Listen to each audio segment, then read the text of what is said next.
Hello there. Welcome back. Good to have you here. I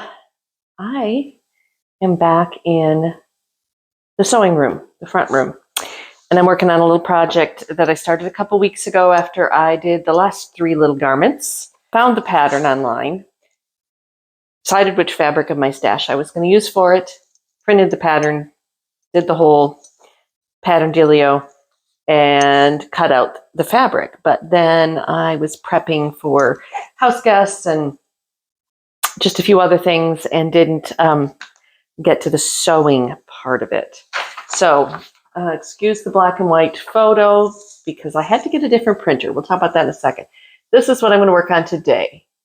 The South Shore Romper pattern from Ellie and Mac.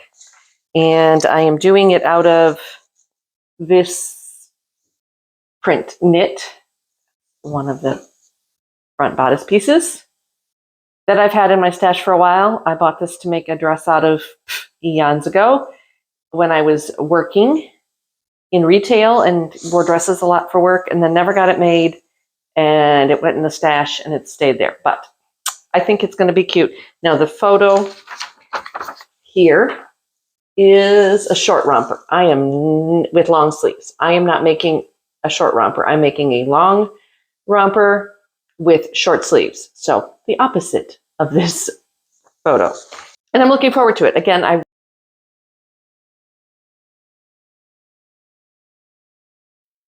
Henry, I have to go get my spray bottle out of the kitchen. Go. Okay. Where was I? Oh, let's talk about my printer situation. So I have an Epson Echo Tank. I think it's a 2800 or 2880, something along those lines. Bought it before I left Chattanooga, but I bought it after I moved into the rental house. So it's been approximately a year. And it's an all-in-one scanner, doohickey wad thing. And it has the tank, ink tanks. I really like it because I don't have to buy the separate cartridges for ink. The ink has lasted very well. The print quality was excellent. I really liked it. And then it quit feeding paper properly.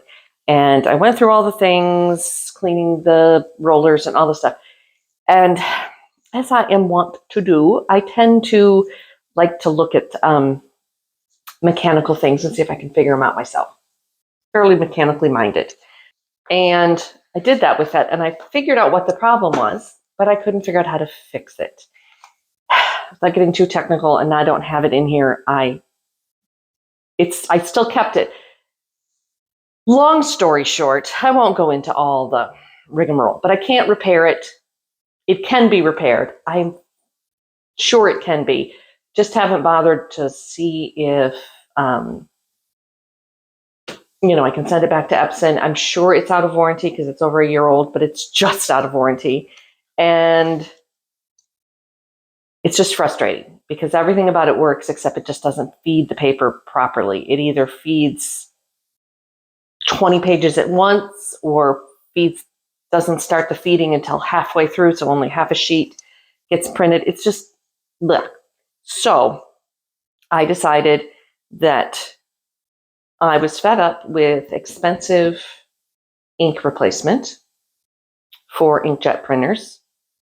And really 98% of the printing I do is actually probably at this point right now, except for an occasional bill, so maybe 99, like a receipt or something, of the stuff that I print is sewing patterns.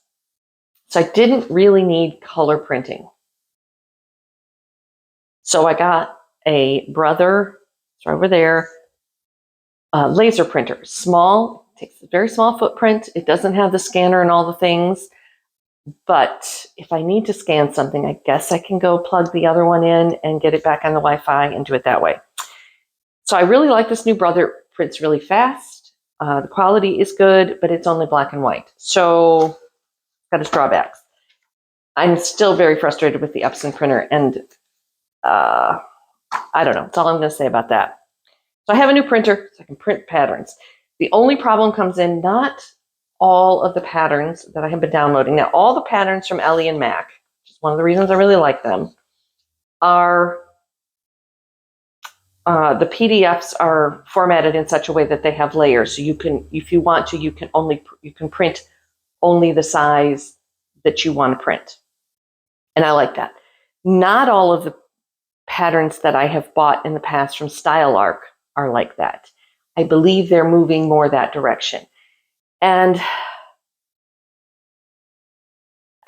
when I first started buying patterns from StyleArc, I was buying like the multi-size patterns that had everything from extra small to extra, extra large.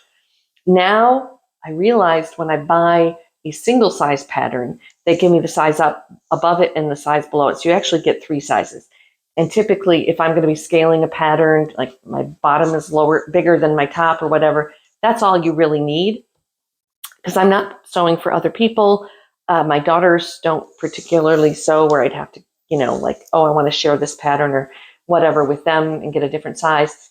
So from going forward, I'm only going to buy single size patterns if I buy them from StyleArc. But anyway, that to say that if I get patterns that have layers, and then I am able to only print the size that I need. Then I don't have to worry about the different colored lines from finding which one is for my size. And that's cool. So that's what I'm going to do. So today I'm just going to work on this little project, have a finished garment when I'm done, I hope. And yeah.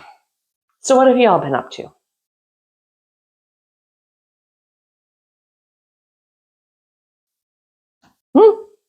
Doing anything fun? Doing anything exciting? I have a little bit more setup to do over here. So I have my serger all set up, and most of the sewing on this pattern is going to be with the serger, but I do need to lift my machine up into the cabinet because there's like a couple steps that need the regular machine. So I'm going to do that, and then I'm going to get sewing.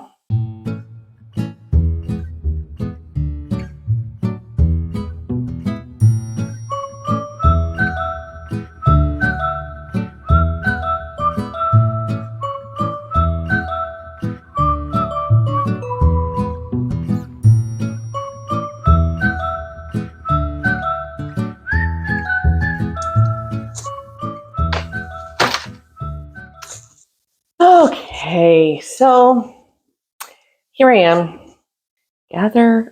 I'm reading to myself because, okay, about a 1/2 inch from the edge. I have to do little gathering stitches along the bodice edges where they go into the waistband. Anywho's, see if I can make a video, talk to y'all, and sew without screwing up all at the same time. That might be more than I'm capable of, but we will see.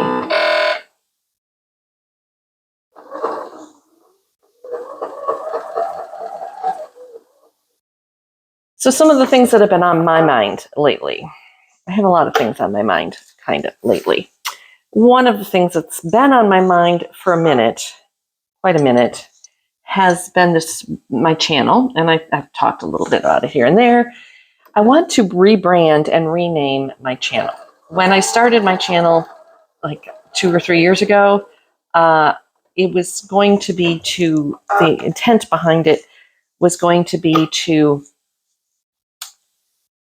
kind of help market my Reiki sound healing work. And then, we all know, things changed. And also, it was suggested to me that perhaps I focus a little bit on, also in there was going to be, herbalism and healing and energy healing, work like that. Well, I don't, since I moved, not that I wouldn't like to do that work again, it just hasn't been my focus. And so the name Spiral Path Healing Arts just doesn't really fit where I'm at right now. So I'm just thinking that,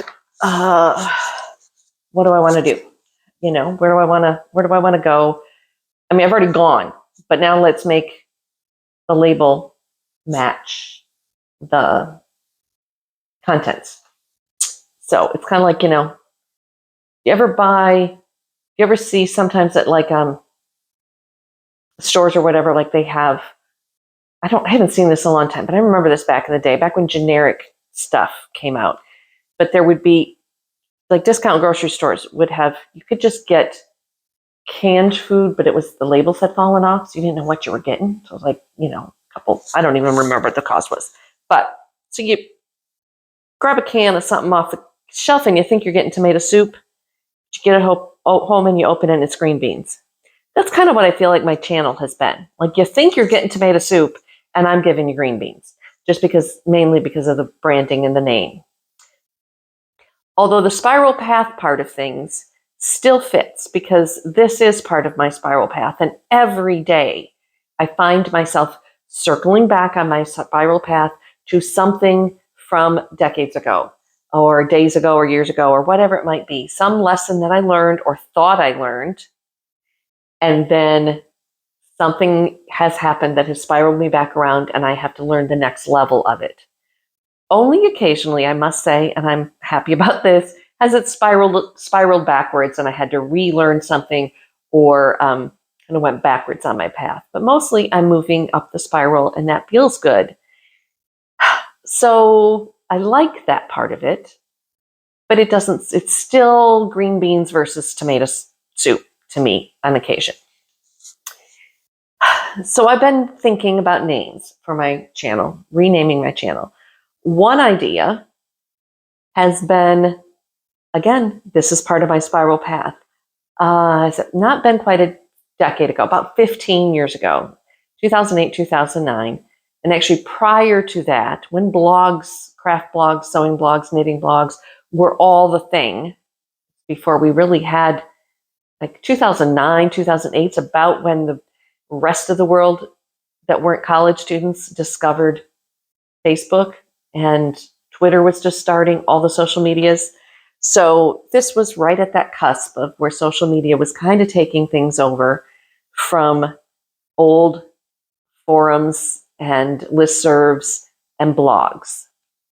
And I had a blog, and I never monetized the blog. I didn't know how. I still don't know how. I'm a Luddite. I'm at Gen X. I'm like, I grew up with the first computers and have stayed pretty handy with them all along, but there's some things that I still don't know how to do. Social media is kind of, I think I got too old. But anyway, here we are on YouTube, so I must know how to do a little bit. Anyhow, I also used the name of that blog for a brick and mortar store that I tried my hand at for a year in 2008, 2009. And I only kept the store for a year, and I could do a whole video about that. Maybe I will. I'll have to think about that, script that one out a little bit about what lessons I learned on that one. But I kind of gave that name up shortly thereafter because blogs kind of died. My store died. I was going through a real rough patch. And that was one of the many paths of my life that I took at that point, went a different direction. And it brought me to where I am now. So I'm really happy I did all that. But so the name of that blog and that store was My Eclectic Mess. And as you know, we talked about eclecticism in a prior video, and I do like to do a lot of different things. I do like to try a lot of different things. I have a lot of different skills. So being eclectic is kind of who I am. And being messy is also kind of who I am. For the record, the idea behind My Eclectic Mess, the brick and mortar store, was a makerspace in 2008. And now makerspaces are everywhere. I didn't even have the concept of doing it as a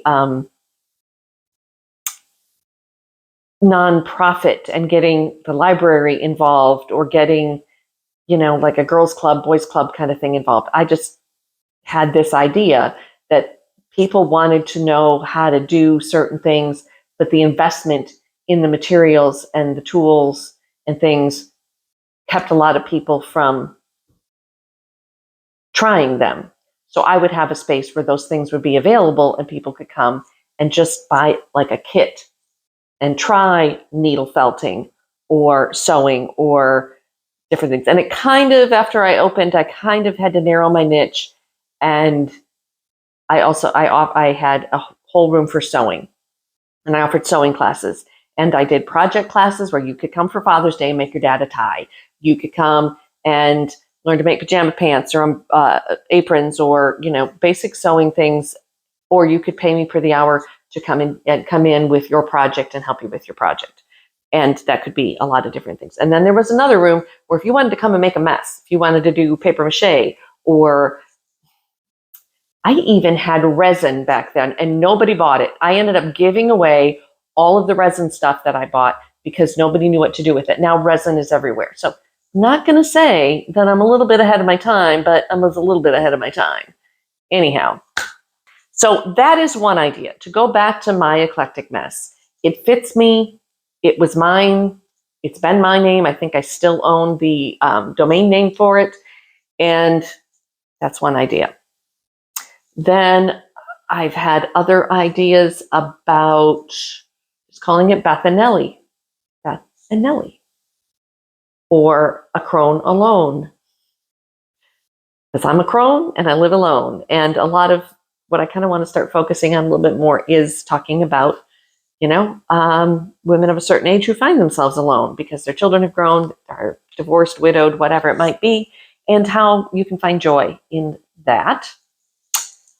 Also, I had, what was the other name? I have a list. It's in the other room. Should have brought it with me. Oh, also my tattoo and my life motto is don't postpone joy. We're only, every day we're getting another day older and closer to death. What song is that from? Another day older and closer to death. Put it in the comments if you know. I'll probably Google it later. But anyhow, it seems like it's a Grateful Dead song, but I might be wrong. I might be completely wrong. Anyhow, don't postpone joy, but it's kind of cliche. And I feel like it's out there. It's not original to me. It wasn't original to the friend of mine who I adopted it from when she passed. So if you have any suggestions, if you have any ideas, if one of those really resonates with you, let me know, because that's something I've been working on. But let's take this over to the other table and see what the next step is, okay? Okie doke. I know I have to take this bodice back piece and put it out here. Now, this is just shoulders. We're just doing shoulders to start with here. See, I knew I couldn't do more than one thing at once, and pay attention to it.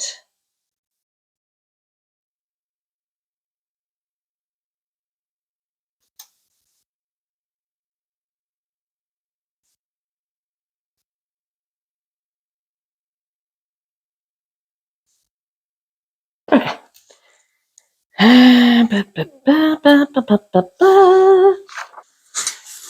Okay, let's see how this works today.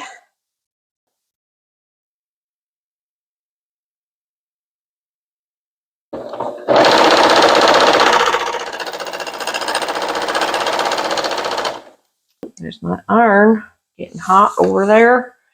This one's a little harder to talk about, I think, but let's talk about it. Especially if you are like me, found yourself alone after years together with other people.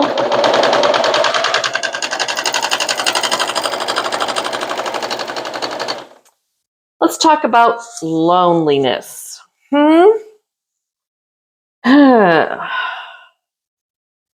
It's a weird one.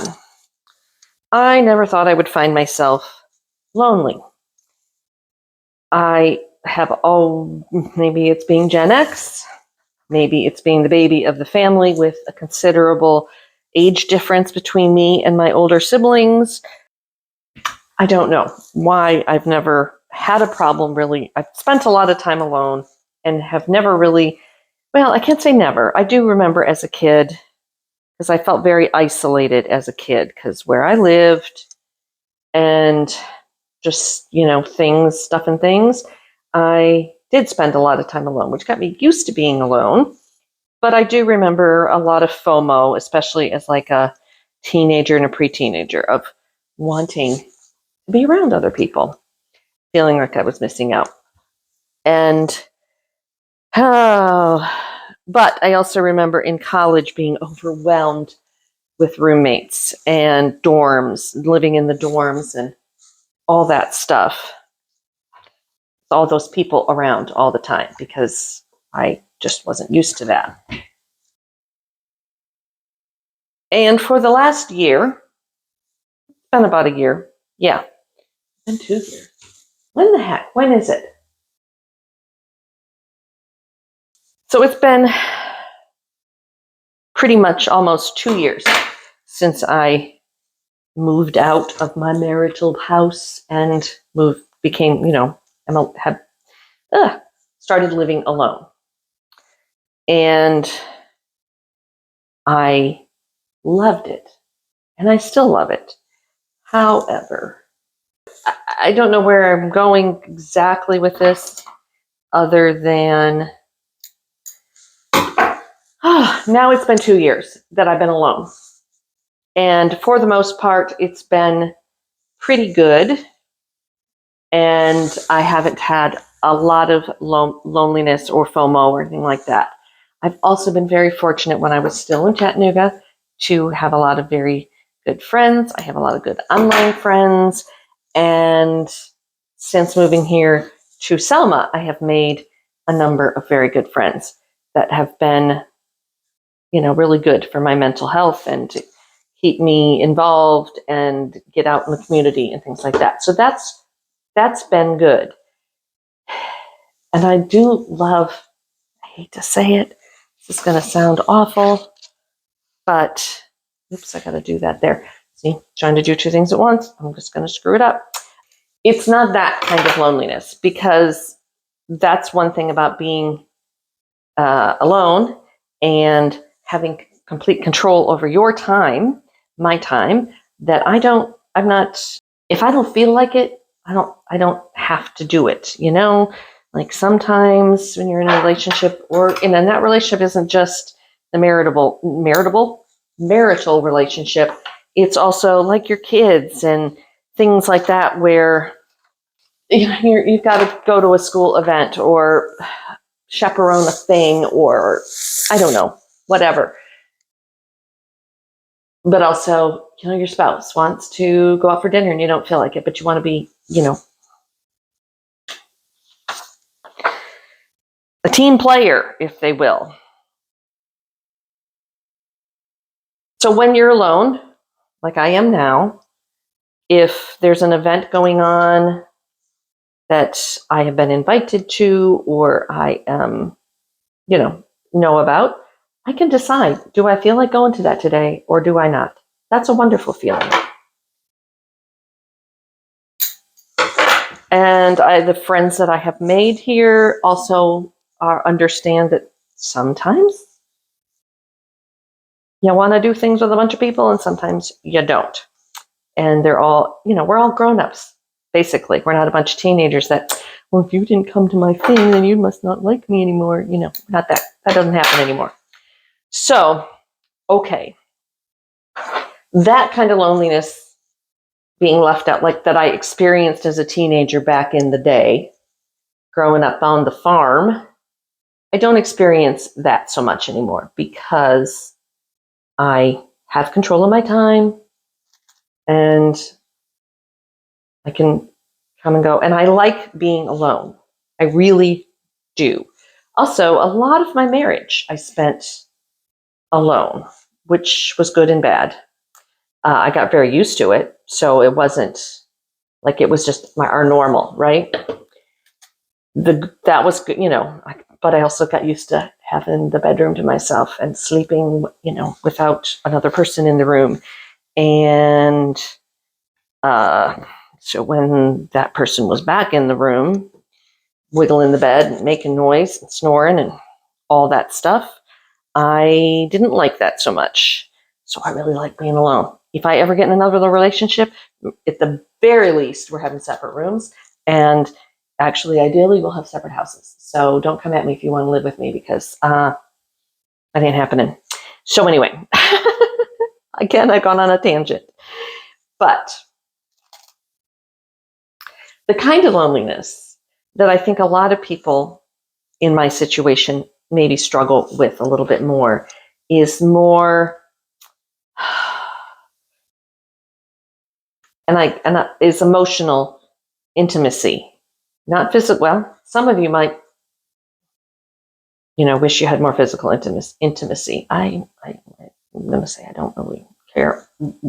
In that regard, what I do miss is just the kind of, in an emotional intimacy, not sexual. Like someone to give you a hug, someone that when you're feeling crappy to bring you a cup of tea, or, that, I don't know, someone to talk to when shit goes down, that kind of thing. I don't know. You know what? I'm going to sew for a while and talk later. Okay.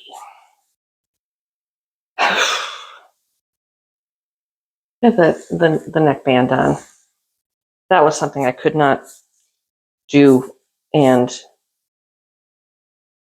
talk at the same time. So, anywho's it. So I guess after 2 years, I am at the point where I am perhaps thinking, do I want to be alone for the rest of my life? I definitely wanted to be alone for the last 2 years. And I like being alone most of the time. And I'm not afraid of being alone. I don't have issues with like going out to eat alone. I don't have issues with traveling alone. And I don't even really worry about my old age. I don't want, none of us want to become a burden to our parent or to our children. I'd rather, that kind of is where it segues into money, because I don't want to be a burden financially to anybody either. And I don't know if I'm going to have enough money to live as old as I will probably live. What that means, I don't know either. But for my future, God, a lot of shit to talk about. Anywho, can I say anywho one more time and not sound like a weird Midwesterner? No, I can't. Anyway, that's just as Midwestern as anywho, I suppose. Hey, I'm not from that part of the Midwest. So I don't know why I talk with that upper Midwest accent. Because I'm trying to avoid the topic.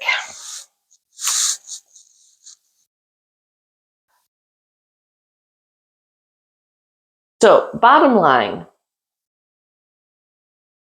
overall, I'm not lonely, and I am making the most of my single life, and I really enjoy it. Less than bottom line, there is a smidgen of loneliness every now and then. And I think some of it is worry that something's going to happen and I'm going to be alone. And I don't know why I have that worry, except that I'm getting older, because stuff has happened and I was alone and I dealt with it. Things with my children, things with my health, things with my pets, things with my home. Over the last 35 years, there were many times, and even before that, when I was a college student and living, basically alone without a lot of support, I'm still here. So I know I will still be here. Hopefully, if something like that goes down. And I have people I can turn to. I'm also toxically independent, as you all know.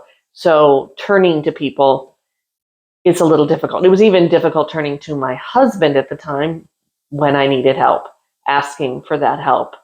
So maybe it's residual loneliness that's just been with me for ever, that I've just never had that kind of thing where I just knew. And that's nothing against him, because I never asked for it and I never expected it. So the fact that he didn't give it isn't really his fault. Is it? I don't know. We're not together anymore. So obviously, at some point, I got tired of it or needed, I don't know. Figured if I was going to be alone, I was just going to be alone. And then it was going to be easier. And I was going to be happier. All right. I didn't want to get into reasons why I got a divorce, because that's not what this is about. It's about what I'm doing now that I am where I am. And I have been asked, now that it's been 2 years, if I'm interested in dating. I haven't been asked, I can't say I haven't been asked out. I've had some interest from some people, but I think I've said this before. If and when I date again or get in a relationship again, dating and getting in a relationship are two different things. And I have to remember that. I'm going to be pretty picky about who I get in a relationship with. And also, just as a female, you got to be kind of picky and choosy in who you go on a date with, because you got to be safe, right? I don't know. It's the answer to many people's question on if I'm going to date again. And I see so many of my friends and people that I know, women that I know, who are in a similar situation to me or have been in the last few years. And, they're already back in other relationships. I can't see that happening. I think I have a lot of me work to do before I get to that point. All right. I'm going to sew the side seams on this. I'll take it with me, I guess. And then we'll change the topic to something else, I guess. I don't know.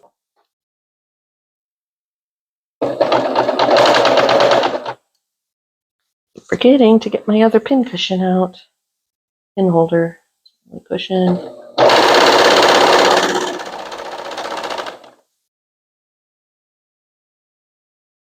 Okay. I've got 3 layers here that I want to make sure I get all in without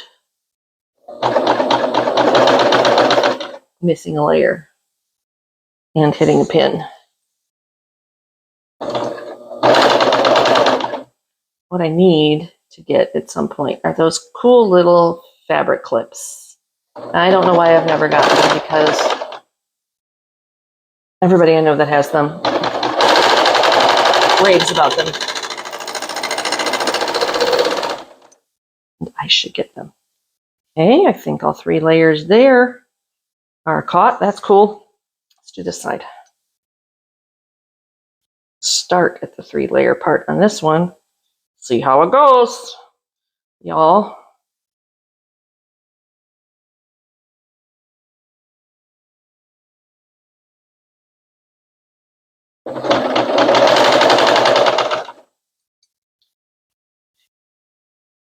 Well, the gathered layer in the middle in here, that's the trickier part, to make sure it gets caught in the seam without bunching up wonky like. There we go.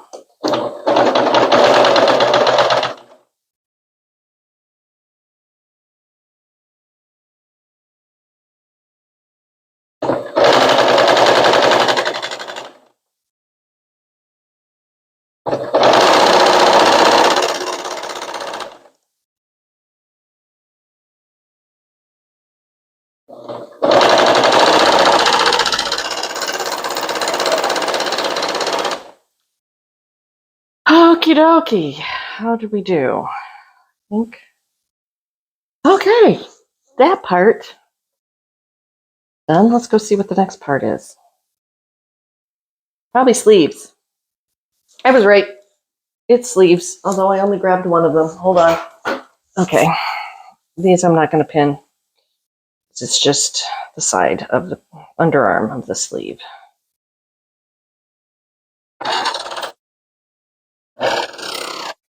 Okay, well, we got the side seams and the sleeves done. Now it's time to insert sleeves. Another thing, it's not really easy to do while you're talking, but whoop-de-doo. I kind of started turning this right side out, and I don't want that.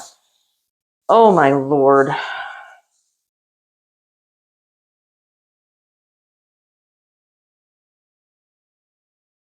Okay. There we go.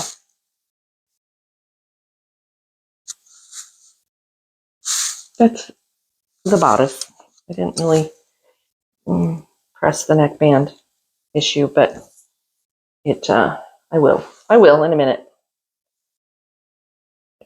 I'm not going to top stitch it because I don't like to top stitch knits. Okay, now I turn my sleeves right side out and insert them into the bodice.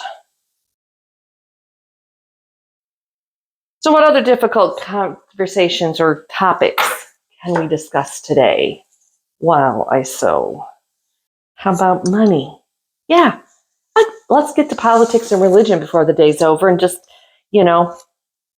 make this the video that gets me taken off of YouTube. No, that's not going to happen. So again, I'm not going to talk specifics about my divorce or my financials or anything like that. But, big but, no. I do worry about my future because it's kind of still relying on another person.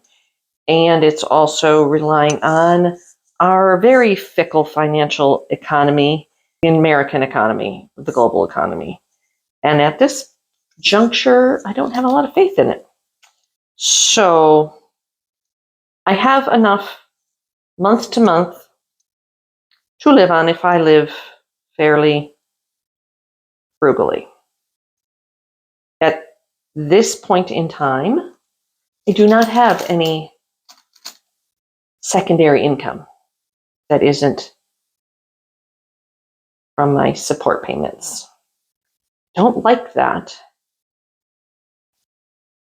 But also at my age and where I live, I don't really have a lot of options, unfortunately.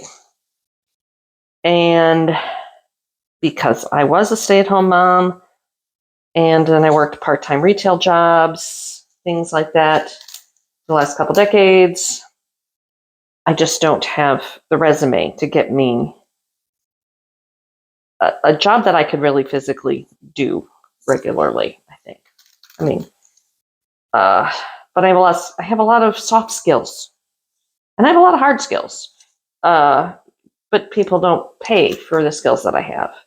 And I really, really, really loved running my own pet sitting business and taking care of people's pets and all at homes and things while they were gone. But that got to be extremely dependent on my physical abilities. And so near the end there, I was wearing out. I don't do heat well, and I live in the South. So dog walking and pet sitting down here is a few months out of the year that I can comfortably do it, to be honest. And I had some knee issues, I had some hip and back issues, feet, it was wearing me out. Just bottom line, it was wearing me out. So could I just become a cat only sitter? Yeah, if I still lived in Chattanooga, maybe. But also the economy here in Selma just doesn't make it worth it. Make it feasible. Not that there aren't people with pets here that want to spend money on their pets. It's just the economy is different, and I don't know. I just was kind of ready to put that behind me. And I've never been able to figure out how to monetize my sewing skills in a way that made it work. I've tried teaching people to sew. That's not my real strong point, and people don't want to pay for it. Just not going to happen.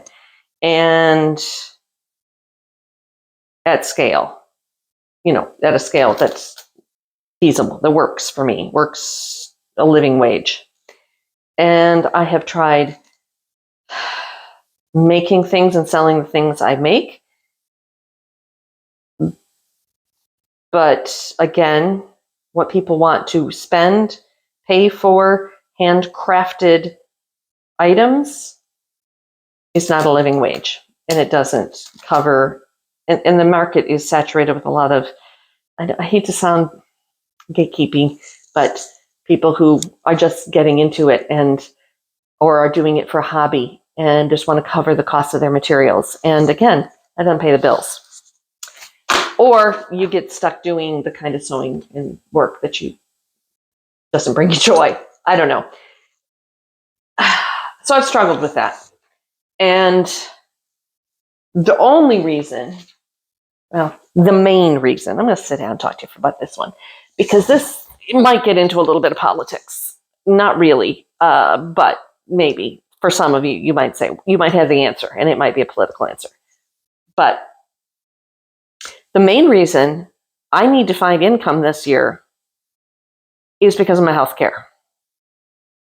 If you make $0 a year and you're not on disability, then you can't get health care. Well, you can't get the tax credits for your health care through healthcare.gov. In Alabama, unless you're disabled, under 18, with orphaned, basically, or disabled, or over 65, you can't get Medicare in Alabama, no matter what your income is. So if you have $0 income, you can't qualify for the tax credits for your health care. And if you make over, and I don't remember the number, but it's in the $20,000 a year line, that also diminishes your tax credits.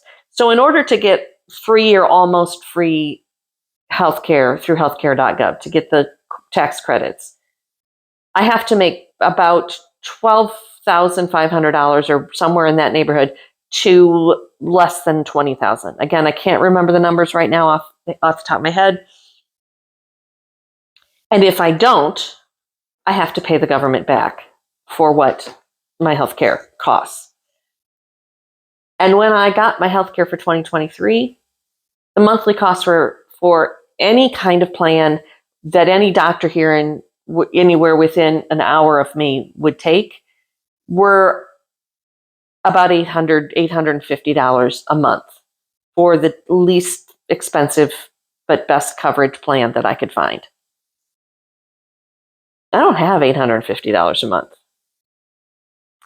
And so I almost have to get a job that pays me $850 a month so that at the end of the year, when I have to pay and put all that money in an account, so that when I do my taxes for 2023 and they say you didn't make enough money to qualify for health care, then you have to pay the government back. I have the money to pay the government back. So I have to work to pay the government back for my free health care.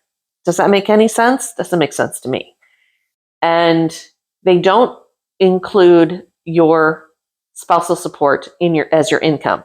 If they did, I would make too much money to qualify anyway, but not enough to pay $800 or $900 a month for healthcare that I struggle to use because of the way it's also situated. I can't go to any doctor without my GP's approval and referrals, and I have been trying to get a referral to an ear, nose, and throat doctor for a year, and I can't seem to get one. That's a whole other story. But at my age and with I'm in pretty damn good health unless I get another kidney stone. That's my struggle right now. To just find a job so I can have health care. Not to find a job that provides health care. I don't even imagine that will ever be possible. One, I don't want to work 40 hours a week as a full-time employee somewhere. And two, it's next to impossible. I haven't had a job, even though I was on my husband's health care. But even if I hadn't been, I haven't had a job since the late 80s that offered health care. I've always worked retail. So that's my rant about money right now. I'm going to go back to what brings me joy, and that is sewing the sleeves into this garment. And again, I'm sewing something kind of tricky, so I'm not going to talk while I do it. Okay. Okay, here's the first try on of the bodice. I think we have a winner. That's it. Great.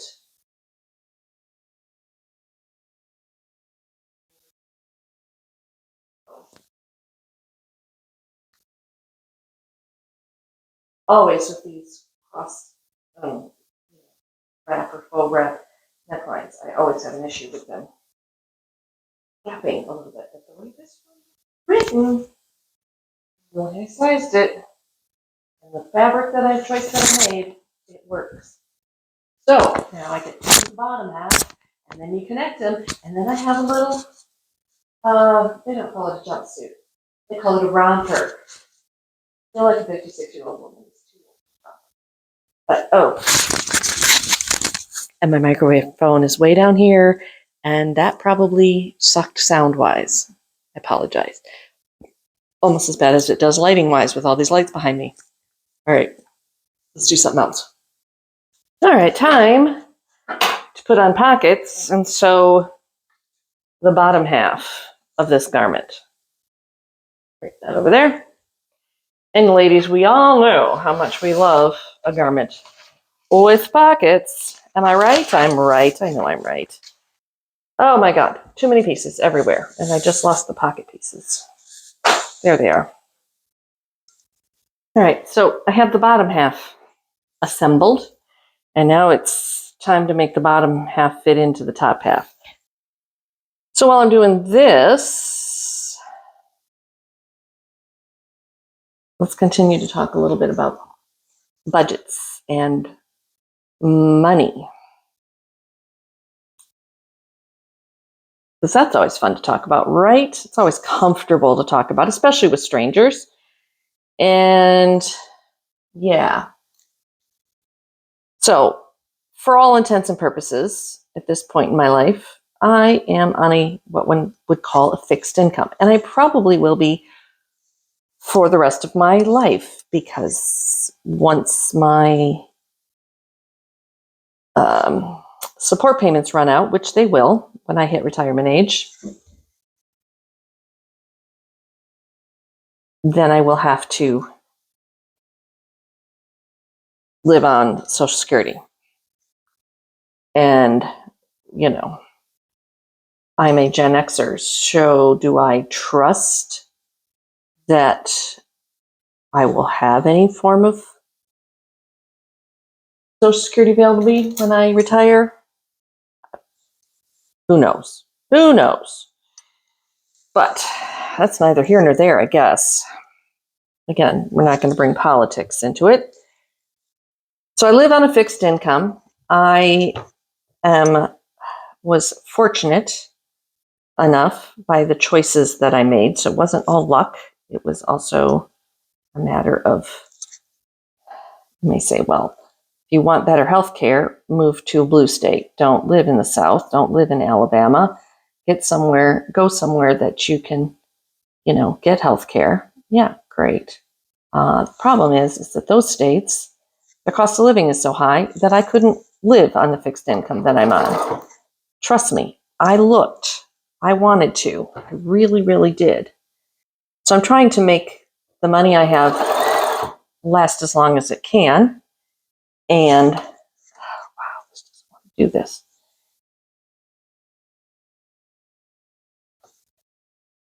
So that when I do retire, I'm not having luck with this at all. Okay, I can't do that and talk. So I'll just talk.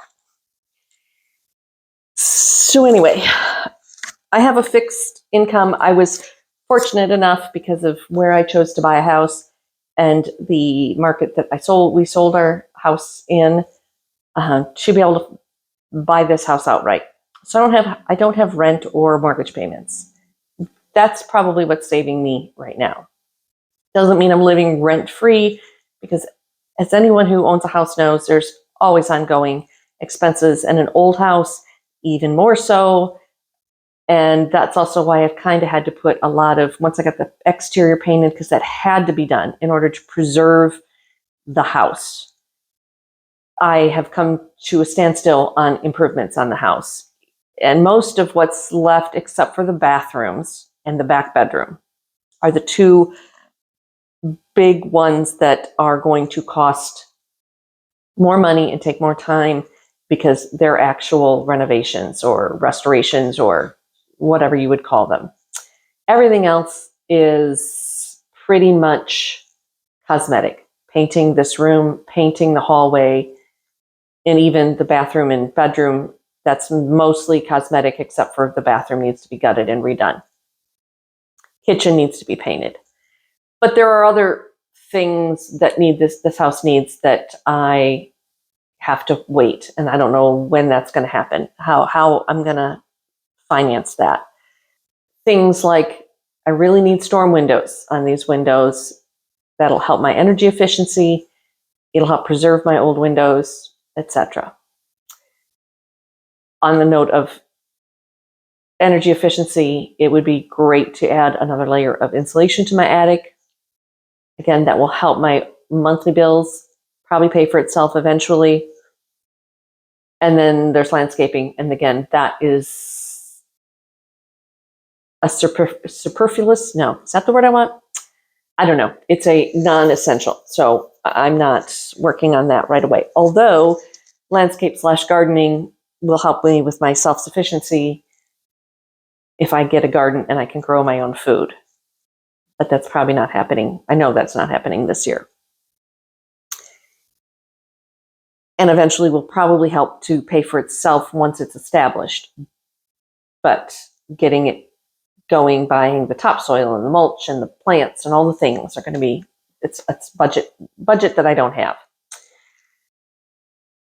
So my monthly budget, my fixed expenses are my water bill, because I never use more than what the minimum amount of water for the water bill. So my water bill has been consistent for the last year.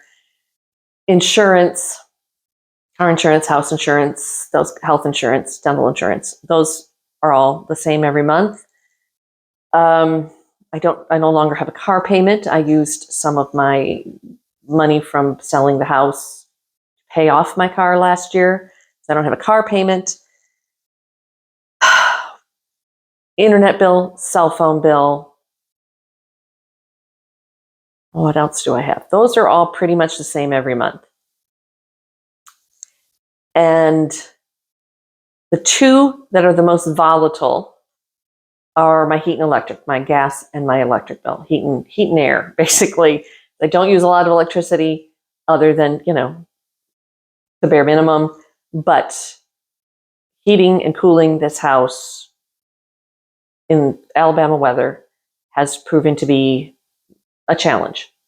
So in the winter months, when my heating is going, I keep my thermostat at 62 to 63 degrees. And in the summer months, when the air conditioning is potentially running, I keep my thermostat at 78 to 80 degrees. 80 when I'm not home, and 78 when it's either so unbearably hot that I can't function, other than to just sit in front of a fan, which also uses electricity. So, 6 one, half dozen the other. Or I just turn it down to 78, or if I'm feeling really, really rich and famous, I will turn it to 76 for like an hour or two before I go to bed to cool everything off, and then turn it back up to 80 when I go to bed and have the ceiling fans on. So I'm not living a particularly luxurious lifestyle here. Food budget changes, but as I talked in another video about how I try to save money with my food, I don't eat a lot. I don't eat out a lot. And so I keep my food budget pretty low. My pet budget is pretty fixed every month. The cats and dog eat the same amount pretty much every month. Cat use about the same amount of cat litter every month.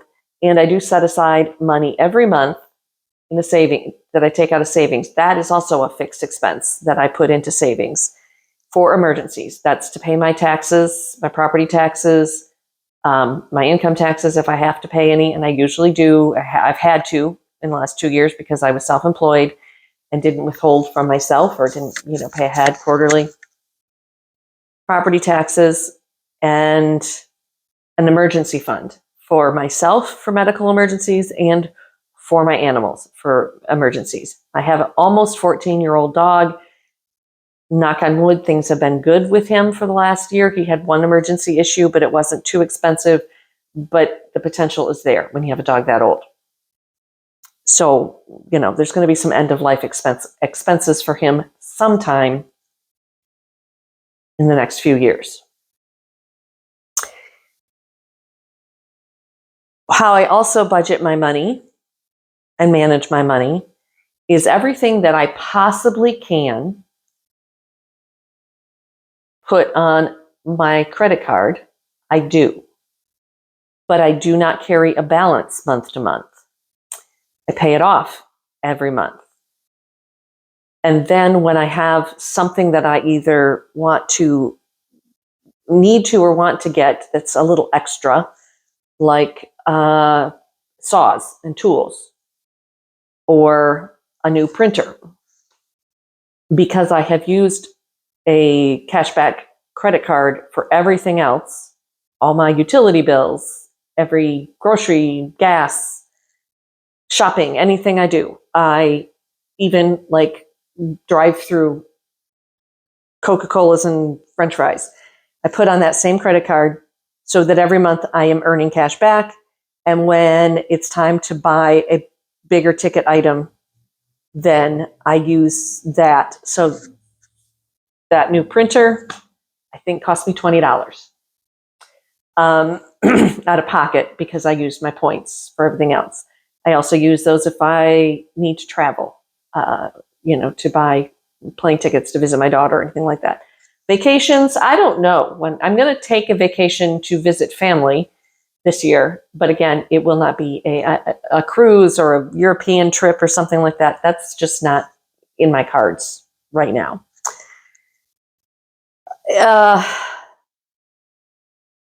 But I'm still finding myself coming out just even or occasionally over what I bring in every month.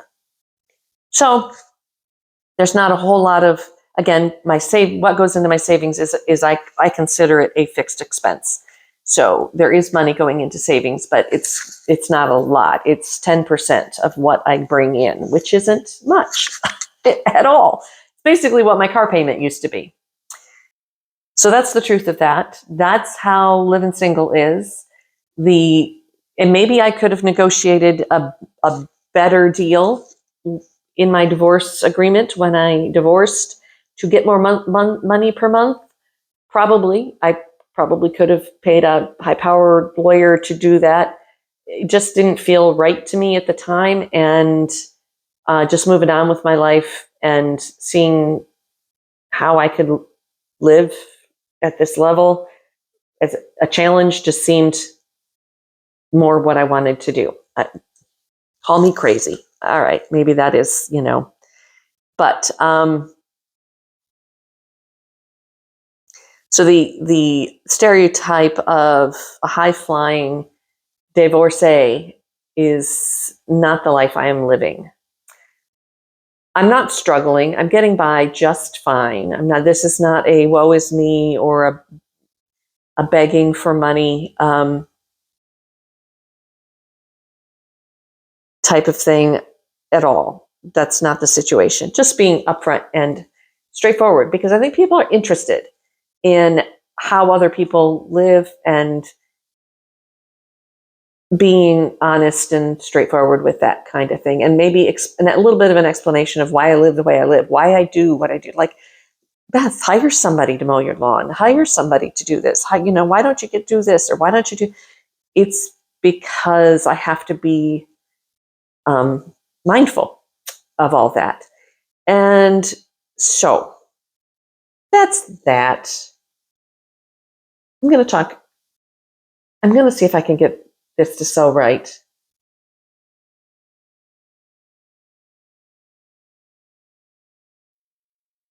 I had thought naively that after a year of regular YouTubing, which again, I haven't done it as like a full-time job like some YouTubers do, but I've tried to be as fairly consistent when I can. that I would be further along on the road toward monetization and or, getting some form of income from YouTube.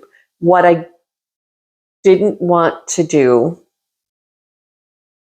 is, one, I got rid of my Amazon affiliations.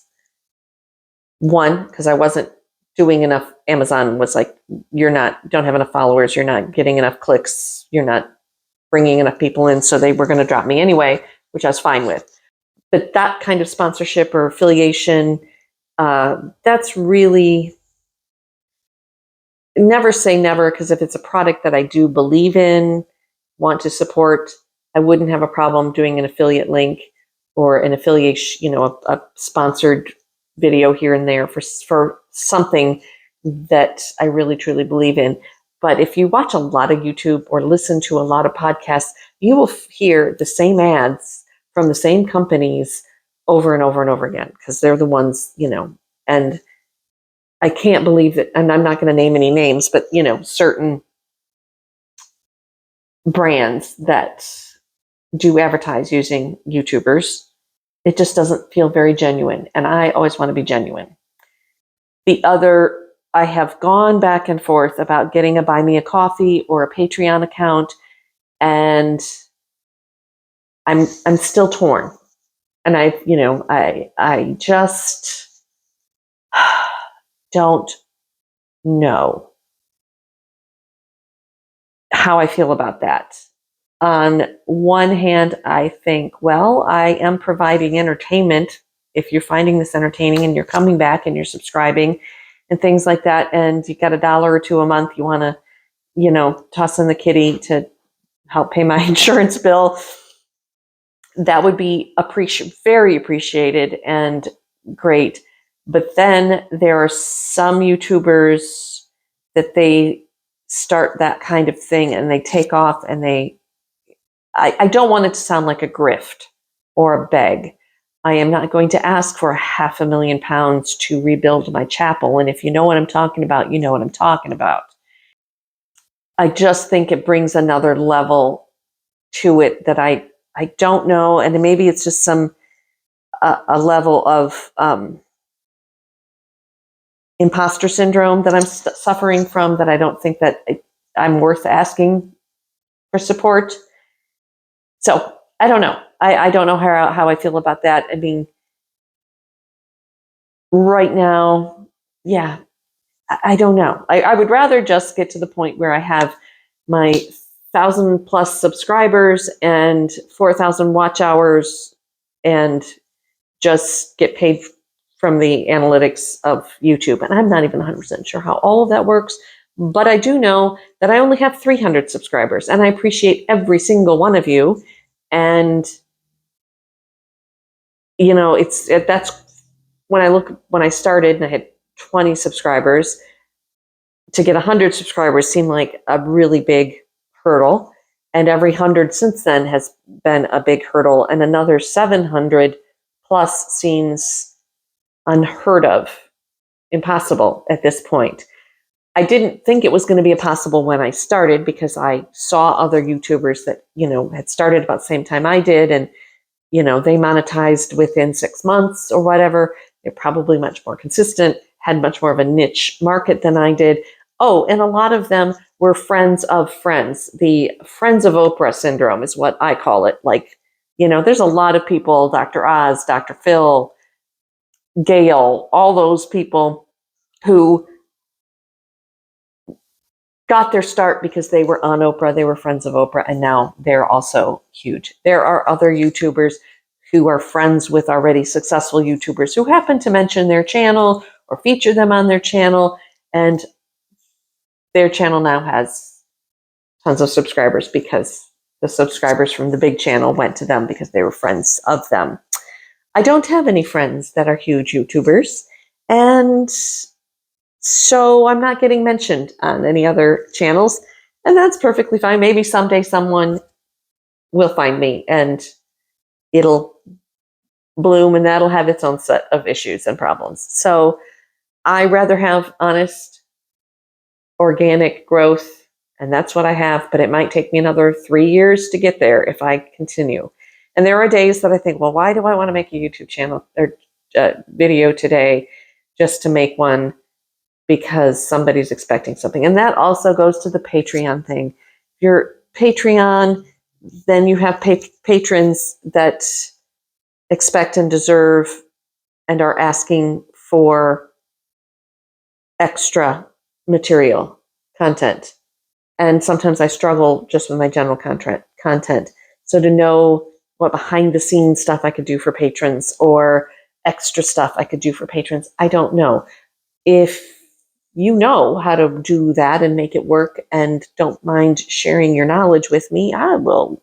I'm all ears. I'm all about learning something new. And so that's where I am with that. I don't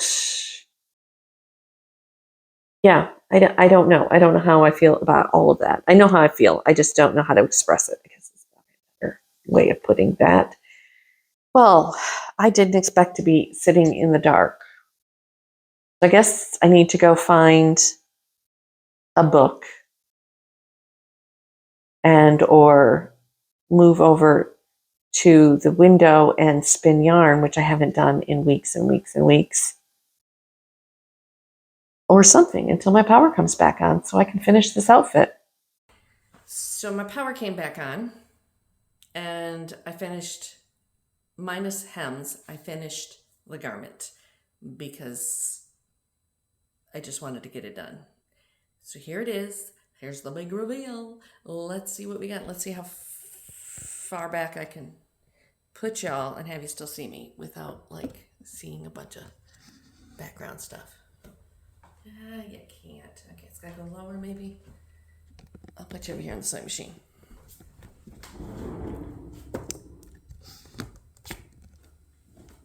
Okay, so here's the finished garment.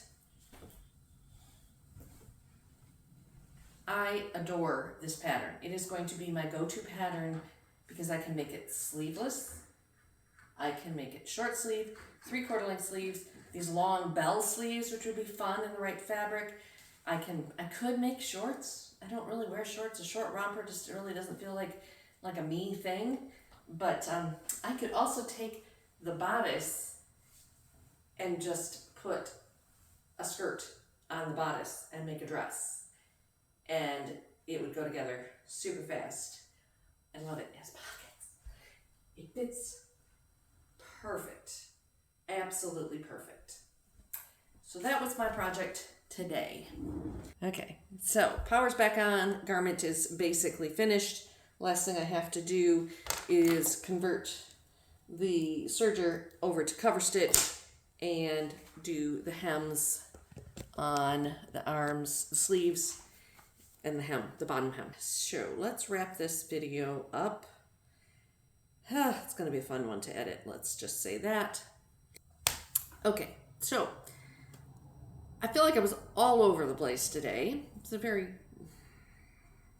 kind of crazy day. So I appreciate you sticking along with me and listening. And since I am recording this outro before I've even thought about how I'm going to edit this, who knows what I'm going to actually have included in the video. Maybe that's what needs to go on a potential Patreon, is the stuff I don't actually publish publicly. The random thoughts that come into my head while I am talking to the camera that I decide later I'm not going to share. Anyhow, yeah, I don't know. I just thought it would be nice to share some of the different things that have been in my head in the last few weeks, the last few days, and just be upfront with you about them. Anyhow, I'm just happy I have this new outfit. I really want to paint this room. I have the paint. A friend gave me paint. That's enough paint to paint this room. I just got to empty this room and pull all the nails out of the walls and patch all the walls and wash all the walls and paint all the walls. And figure out what my cat's doing in the other room. All right, thanks for watching. Thanks for subscribing. 301 subscribers as of this recording, and I'm very excited. That last 50 to get to 300 seemed to take forever.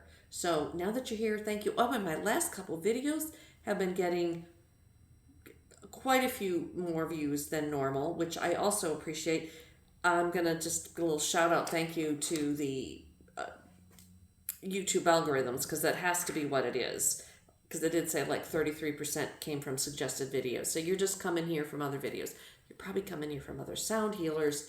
And then you're like, who is this chick? What is she talking about? But thanks for sticking around. And some of you are subscribing, which I really appreciate.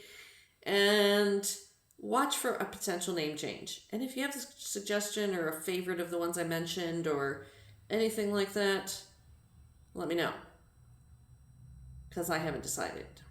It took me forever to name my business when I named it in my old blog. And then nobody knew what it meant. But I think people know more about the word eclectic now. I used to have people like call me and think I was an electric company or an electrician. And I'm like, no, it's not electric, it's eclectic. So I don't know if that would still be a problem. Probably not. Yeah, I don't know. Does it really matter? I don't really know. You tell me. You're here. You're watching me. You're the boss. Thanks anyway. Bye.